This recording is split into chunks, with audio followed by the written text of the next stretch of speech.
Thank you, Mr. Chairman, and thank you to our witnesses for being here. Dr. Kimbrough, in your testimony, you alluded to how COVID-19 changed the workforce landscape.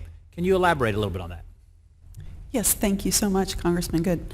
COVID-19 changed the workforce landscape in a number of ways. There were some short-term impacts and long-term impacts, but really briefly, the short-term impacts were obviously a very quick rise in unemployment that over time came back down, and we saw many more Americans actually back at work, and we're now back at pre-pandemic levels. But the long-term impacts were about where we work and how we work and why we work, and we saw... May I interrupt just to clarify? I'm sorry. You said we're back at pre-pandemic levels. In our data, and actually also in BLS data, we see that labor force participation rates amongst Americans, prime age Americans, age 25 to 54, is back at about pre-pandemic levels. We also see in our own data the rates at which people are being hired is about at pre-pandemic levels. Do you see, or what impacts do you still see, though, with the public health emergency finally declared over? What challenges do you see or impacts do you see on the economy, though, beyond just the labor participation, which the reports I have seen is we have the lowest historic participation rate. We've got 2 or 3 million less Americans working than were working before the pandemic. But so perhaps you could address that, but then also what other impacts do you continue to see with the emergency declaration over? Yes, thank you. So the labor force participation rate that I was referring to limits it to just the age of what we call prime age working Americans, so age 25 to 54, but there is a broader measure that includes people who are older than 54 or younger than 25, and that is probably what you have looked at. So in a sense, we're both correct.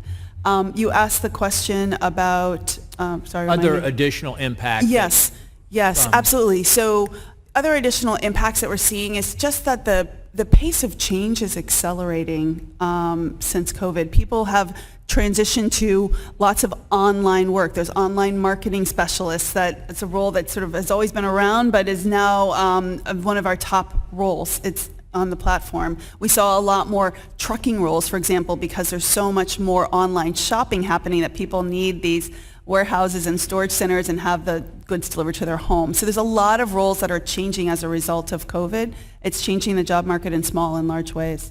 Are you seeing an unwillingness to go back to in-person work after folks have gotten used to working remotely? I would say that people really have enjoyed the flexibility they get from remote and flexible work options. But including, if I may, federal employees who 80% are working only 1 day a week, by the way, in person. We actually have quite extensive data on remote and hybrid, and what we see are that employers are encouraging people to come back to the office. More and more job postings are for hybrid or full-time on site, fewer are for remote. So the remote opportunities are declining, but applicants are still overwhelmingly preferring to apply for remote roles. Can you share any thoughts you have on what the impact of vaccine mandate? I was talking to a group of high school students yesterday who showed up in the Capitol steps to meet with me. Talked to them about how we fired, I use the term we loosely, we fired their parents because they didn't get a vaccine.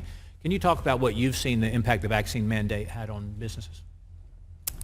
I don't have a lot of data on that in our data set. We did actually try to look at that back a few years ago, and we just didn't have a lot of data. We were attempting to try to understand the degree to which, for example, job postings or employers were requiring mandates, but we didn't have enough information. How about the impact on the relaxed work requirements, verification requirements, the expanded subsidies available, if you will, to able-bodied workers? How has the current welfare situation, federal subsistence situation, or even for that matter state-supported subsistence impacted employment today?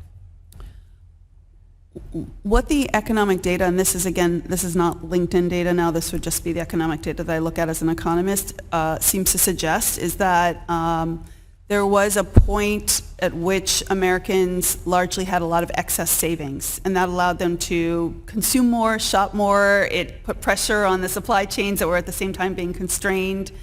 I think most economists would say that excess savings is slowly being wound down.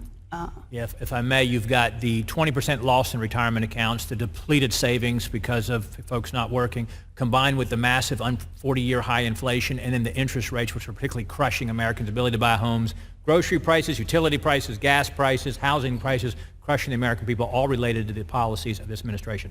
And I yield back, Mr. Chairman.